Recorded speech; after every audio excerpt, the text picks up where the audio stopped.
Very good morning to everyone, and thank you very much, Elets Technomedia and Dr. Ravi for inviting me here to share my experience with this august audience.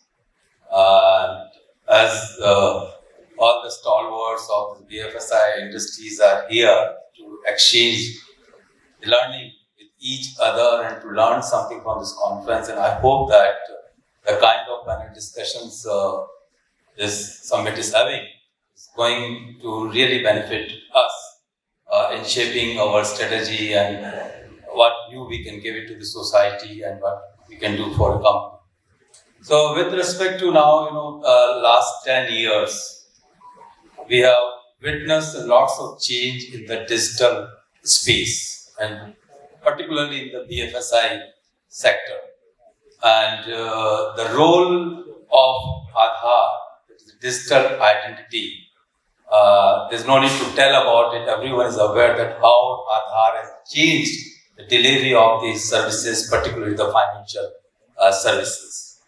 So when we launched this digital identity in 2010, no one was thinking that what will happen with this ID. It's just a biometric collection and unique number is being given.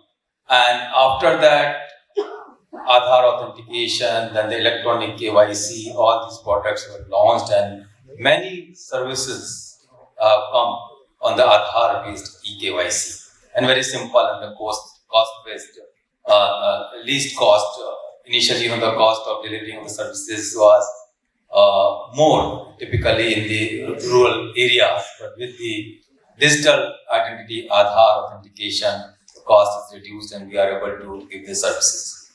And this digital identity, the use of the digital identity for making the services, service delivery in more convenient and the effective manners. So how we are using and how we have to use it.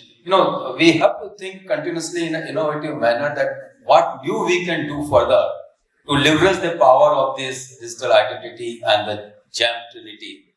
So, just for benefit of the audience, I would like to share the two main, use case with respect to digital identity.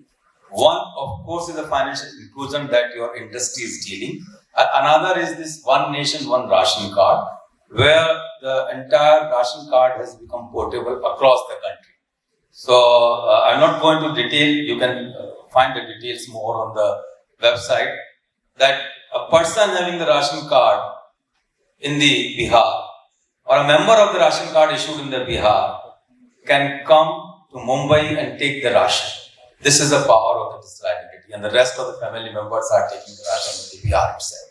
Earlier, it was not possible in the absence of this portable digital identity.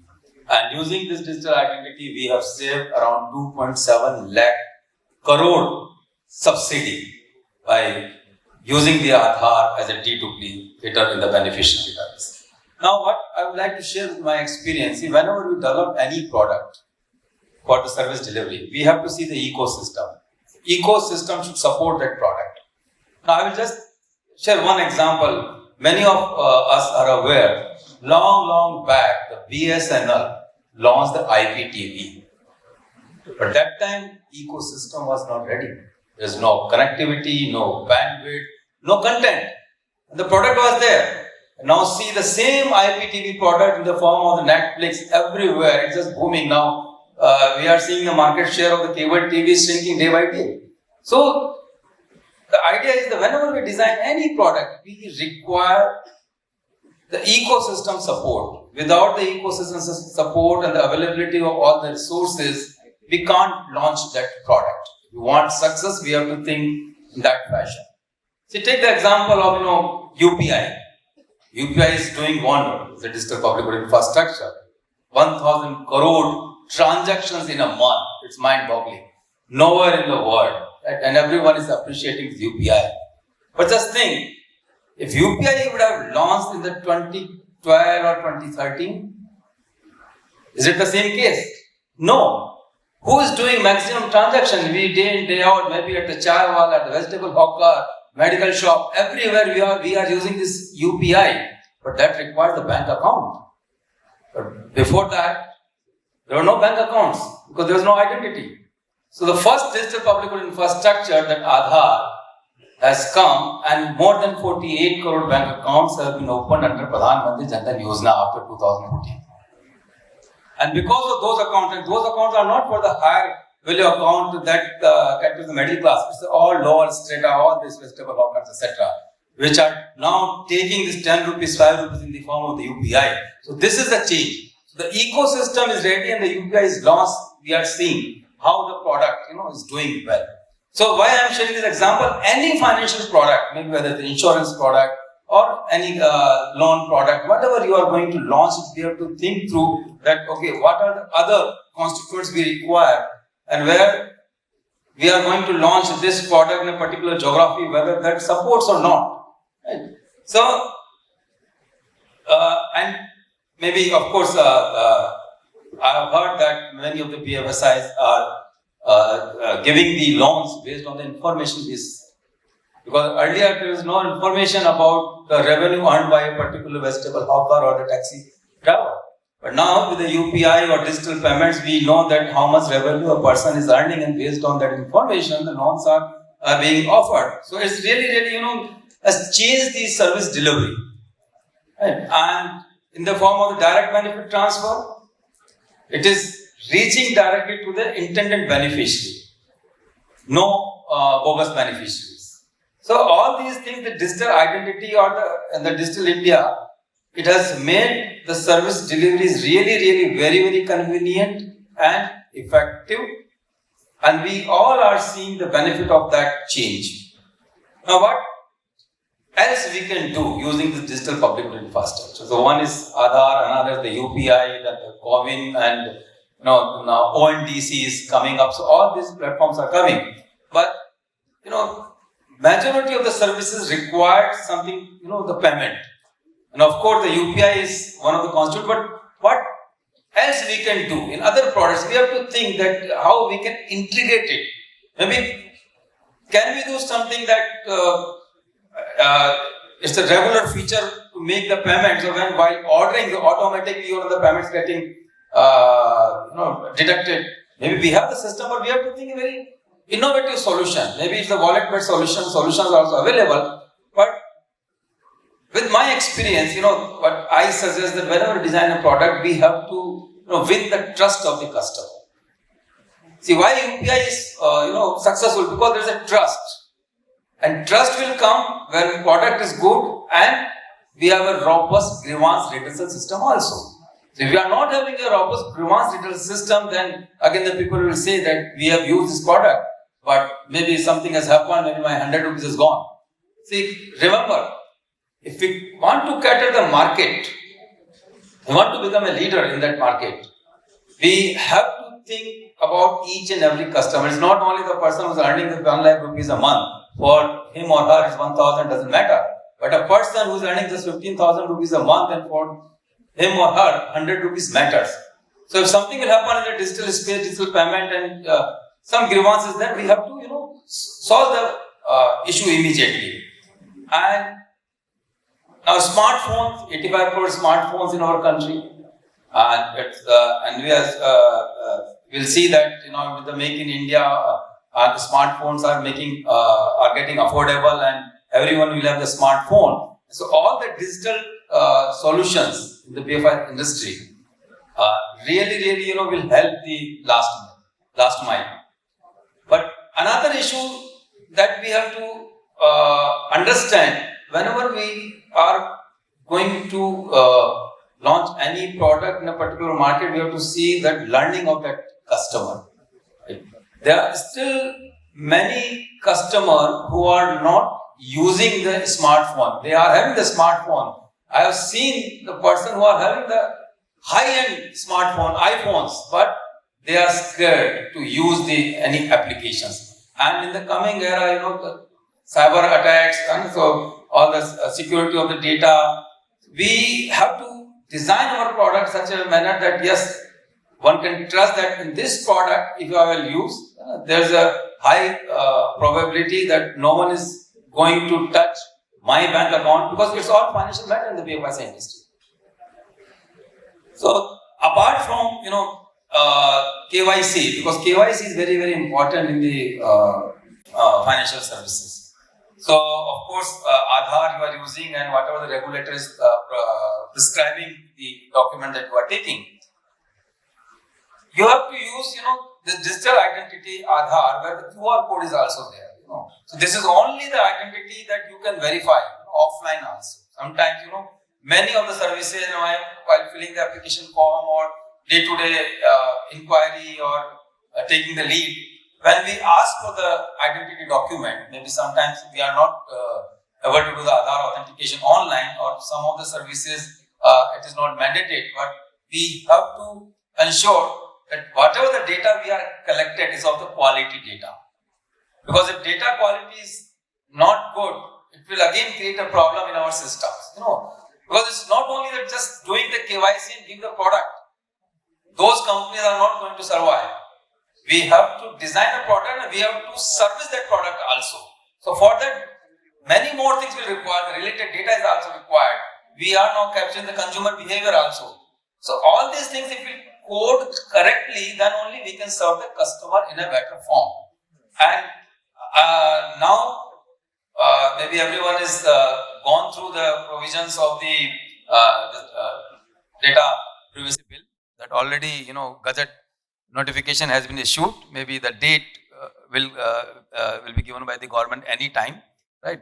But now we have to prepare ourselves as per the Data Protection and Privacy Act also, that our architecture should be in such a fashion, or we have to design in such a fashion that yes, we have to comply all the provisions of the Act, and we have to respect the privacy of the individuals. So the consent based mechanism in Aadhaar, of course, the consent is always there right from the beginning. So we have to understand that in coming time, when lots of data will get generated even in the IoT era now, many devices will give the data.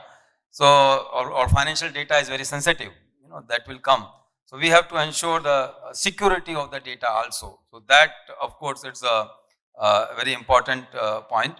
And use of digitally signed XML file, that is a digital Aadhaar that you can download from our website.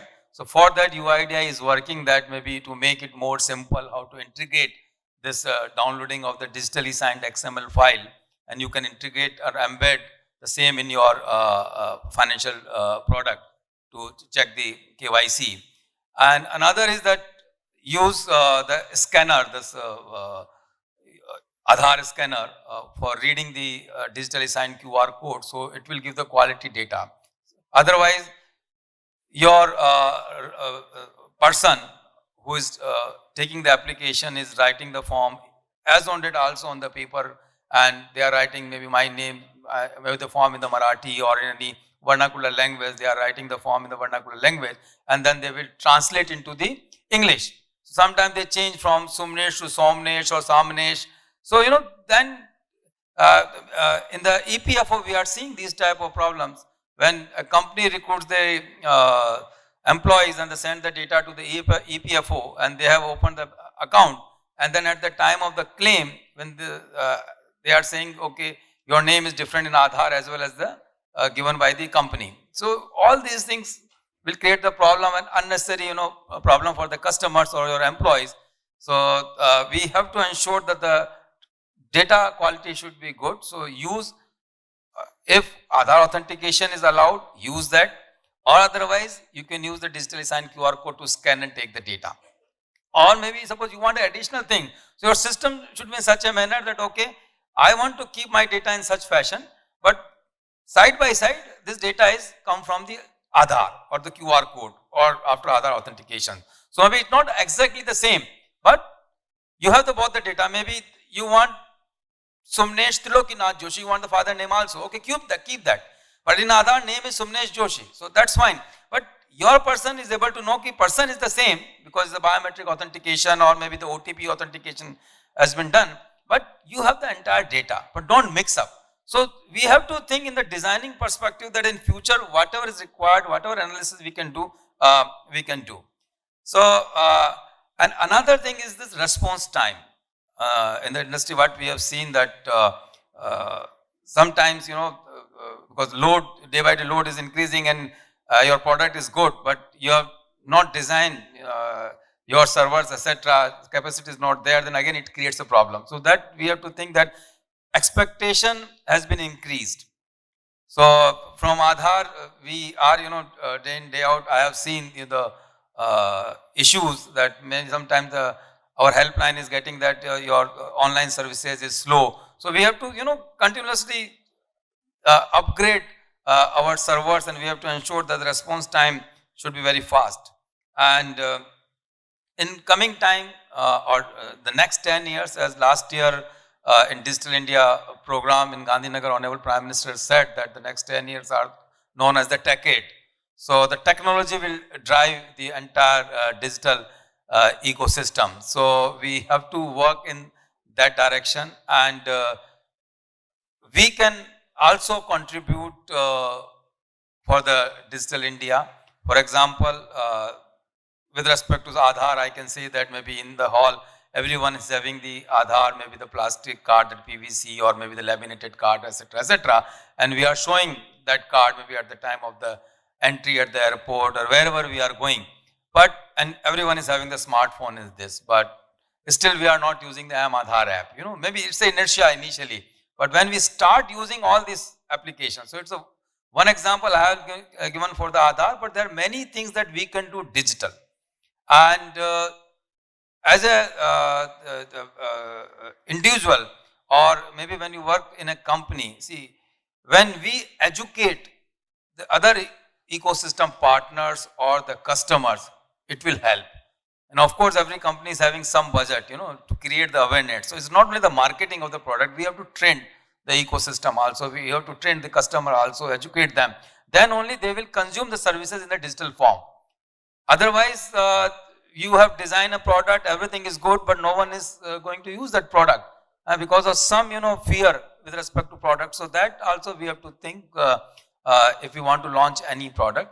So I will not take much of the time because experts are here, and it's better to listen from the experts that what exactly, further BFSI sector can leverage. But as far as digital identity is concerned, and please feel free to approach UIDAI. It's a very transparent organization, and all the contact details and emails are available on the UIDAI website. And I can say proudly that here in UIDAI, every officer will respond for any query. And I will end with one story on the same aspect, that when the Aadhaar was launched, a mail has come from a customer or a resident, I can say, and it is going to the then chairman Nandan Nilekani, and then it has come to our regional offices. So maybe starting time around say 4 p.m. in the evening, and then we also replied that mail. And that time our DG, the then Dr. R.S. Sharma, he used to get up early in the morning, so maybe 4:30 he replied. Then the resident said, this the government of India is working round the clock. So evening to the midnight and then the morning hours, maybe he has not seen the timestamp of the email. This is how the government works, and particularly the culture in the UIDAI. So please engage with the UIDAI, and whatever the support you want, we will give. Thank you very much, and all the best for the rest of the day discussion. Thank you.